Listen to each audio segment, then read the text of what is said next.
Hey guys, it's me again, Mary, and welcome back to my channel. For today's video, we'll be unboxing a tablet. And hindi lang siya basta-basta tablet, iPad Pro po yung i-unbox natin. Hindi ko po kasi alam kung ano yung mauna, kung etong video na to or yung video namin ni JAYSON sa channel namin. Pero kung napanood nyo na yung video na yon sa channel namin, ililink ko po yan sa baba and also here. Alam nyo na yung reason kung bakit meron ako nito ngayon at kung bakit ko siya i-unbox sa inyo. Alam ko marami nagre-request na mag-unboxing ako ng iPad. And finally, nandito na siya guys. Matutupad na yung request nyo. So sa mga nagbabalak bumili, you might want to consider watching this video kasi at least magkakaroon kayo ng idea kung ano nga ba yung pinapasok nyo at kung ano yung bibilhin nyo, diba? And for today's video, we will be unboxing the newest iPad Pro 12.9 inch 2018 and of course yung bagong pencil ni iPad Pro na second generation. Nahirapan ako magsalita. Grabe yung sipon ko. So, throwback, last year, 2018, I think around October yon, ni-launch yung dalawang bagong iPad Pro. We have the 11-inch, yung medyo mas maliit na version nito, and the 12.9-inch. Ito yon. So, ayun, dalawa nga yung ni-launch nilang iPad Pro during nung event nila. So, bakit ngayon nyo lang siya i-unbox, Ate Mary? Bakit ngayon nyo lang siya kinonsider bilhin?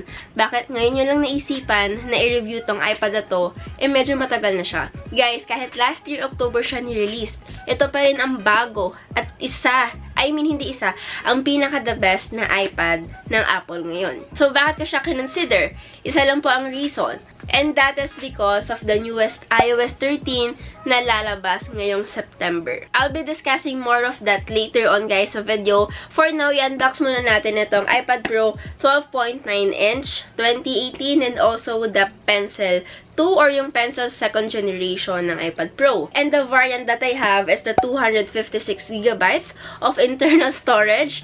Hindi ko kinuha yung 512 kasi parang feeling ko that's too much. And it is also available for 64GB and 1TB. And yung prices, I'll be putting it here. Dito ko po ilalagay. They only have two colors. We have silver and space gray. And yung meron ako is the space gray. Nagtataka lang ako bakit walang gold or rose gold. Bakit kaya nila hindi kinonsider yun? Siguro kasi it's not professional looking yung color na yun. But for me, anyway, kung meron din namang gold or rose gold, hindi ko rin naman yung pipili.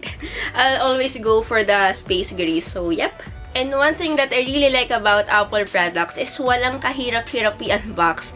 Sobrang isang hilahan mo lang. Maalis mo na agad yung plastic niyan. You don't have to get a cutter or anything. Tapos sisirain mo lang. Then that's it. Diba? Walang kahirap-hirap. So, we have, excited ako. Actually, guys, Apple redesigned its iPad Pro lineup this 2018. Like what they did with the iPhone 10 lineup last 2017. And yes, this is the biggest change to the iPad lineup ever since. Diba? Katulad nga ng iPhone 10, biggest change siya.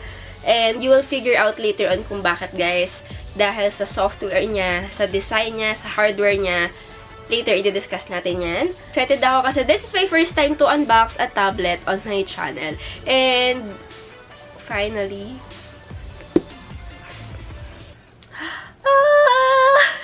nakakatuwa, nakaka-excite. So, we have here, of course, the iPad itself, the iPad Pro 12.9 inch. Bakit nga ba 12.9 yung kinuha ko?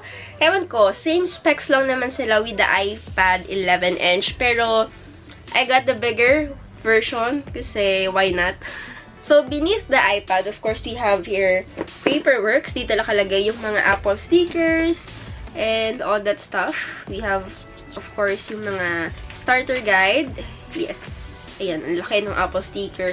Finally, na-level up na to ni Apple. Fina-follow niya na yung footsteps ng MacBook kasi nga, dati yung cable ng mga iPad is lightning cable lang. So, finally, so kung naka-MacBook ka tapos may iPad Pro ka, magagamit mo na yung charger mo from your MacBook.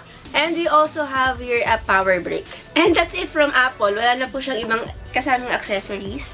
Ganun lang siya kasimple. It's Apple. Next that we will be unboxing before we proceed to the iPad Pro is of course, the Apple Pencil 2nd generation. So, yung iPad Pro po na bago ngayong 2018, hindi na po pwedeng gamitin yung lumang Apple Pencil ng naunang iPad Pro. So, ito na yung 2nd generation and it retails for 7,990 pesos sa Power Mac. And just like what I said earlier, sobrang daling buksan ng mga Apple products kasi hihilahin mo lang dito. Ba't ang hirap? Ba't ganun? Pag ako na yung bubukas, ayun. O, diba? Sobrang dali lang. And then, all you have to do is pull this out. Diba? And then, designed by Apple California. Of course, we have Paperworks inside. And we have the Apple Pencil itself. Yung 2nd generation. Ayan. So, what's new with the 2nd generation Apple Pencil? Biggest change siguro is yung pag-charge mo sa kanya. Before the first, or yung lumang-lumang Apple Pencil, i-charge mo siya, isusuksok mo siya sa dulo ng iPad. Ganito, isusuksok mo siya dito. Baliktad. Susuk mo siya, basta sa dulo, ganyan siya mag-charge, which is really awkward, I know. Yan. All you have to do is put it here, and then automatically mag-charge siya. Ooh, that's satisfying feeling though. Going back to the tablet, let us now remove the plastic. Grabe, ang masarap sa feeling magbukas at magtanggal ng plastic. Ooh, it's not too big actually. Akala ko sobrang laki ng 12.9 inch. Guys, I'll be back. Ayusin ko lang yung iPad Pro. Isa-setup natin siya. And after that, sasabihin ko sa inyo yung mga specs and all the things that you have to know. What's new? What made me buy it? Sulit ba siya? So, yan. Mabalik tayo. And bye, guys. Guys, I'm done setting up the iPad Pro. The new iPad Pro has smaller bezels compared to before. And you will notice that we no more have a home button. So, yan, guys. Yung border niya, even yan. As in, pare-pares ng sizes yan. And this new display, Apple calls it Liquid Retina. And this new iPad, guys, is slightly slimmer compared to before. This is 5.9mm thick. As to from before, we have 6.1mm. But since it's still on iOS 12, it's still an iPad, guys. It's completely flat and almost bezel-less. And then another thing na bago kay iPad Pro, there is a magnetic side dito, guys, or magnetic connector that will connect the Apple Pencil to the iPad Pro. And guys, what I also noticed is finally, Apple ditched the Lightning port. The new iPad Pro models now have a USB-C port, which means that we have a greater versatility when using them with third-party accessories. No more headphone jack, so it's either you will go wireless or you will buy a separate adapter. And what I said earlier, guys, yung bagong feature niya, yung pinaka-recognizable para sa akin is meron na siyang Face ID. And I know we are very familiar with this sa mga iPhone 10 series. We have iPhone 10s here. Meron siyang Face ID. But this iPad Pro, para sa akin, mas better. Kasi it works both portrait and landscape. So, kahit nakaganito ka, mag-work yung Face ID nyo. Kahit naka-landscape ka, your Face ID will still work as well. Last 2017, I think yun yung year na ni-release yung unang-unang iPad Pro, if I'm not mistaken. We have the A10 Bionic chip. And then this 2018, yung bago po nating iPad Pro, now has A12 Bionic chip.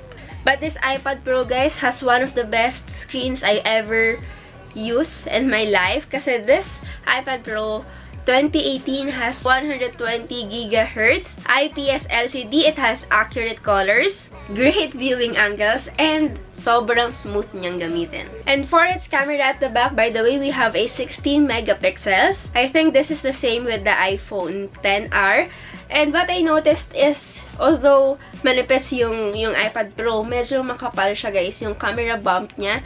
But still, it's fine. Kasi kapag pinatong ko siya sa flat surface, hindi siya maggaganito. And then for the front-facing camera, it has 7 megapixels.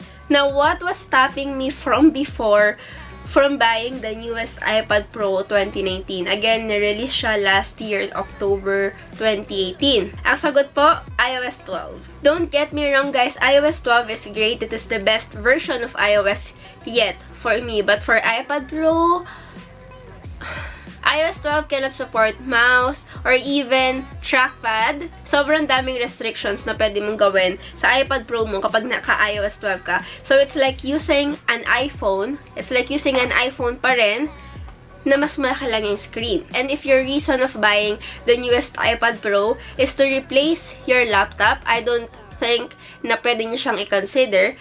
Pero, kaya nagbago yung isip ko guys, kaya napabili tayo ng bagong iPad Pro 2018 12.9-inch is because of the upcoming iOS 13 this September. Guys, iOS 13 will change your iPad Pro as in your whole experience of using the iPad Pro. Unang-una, we have multitasking improvements. You can actually use 2 applications at the same time. For example, nasa kanan nyo, we have Safari. Nasa left nyo, you have notes. Nagtitake notes kayo while nagsisearch kayo sa Safari. Or even you're watching YouTube habang nagtitake notes kayo sa kanan. Another improvement, kapag meron na tayong iOS 13 sa September, is you can now insert flash drive sa USB-C port niya, guys. Or even memory card directly. And you can now import your files to your apps and start working. And also, ito yung isa sa pinaka-favorite ko na changes sa iOS 13 is yung full desktop browsing experience ko. So, kapag naka-Safari ka guys, for example, YouTube, tayong mga content creators dyan,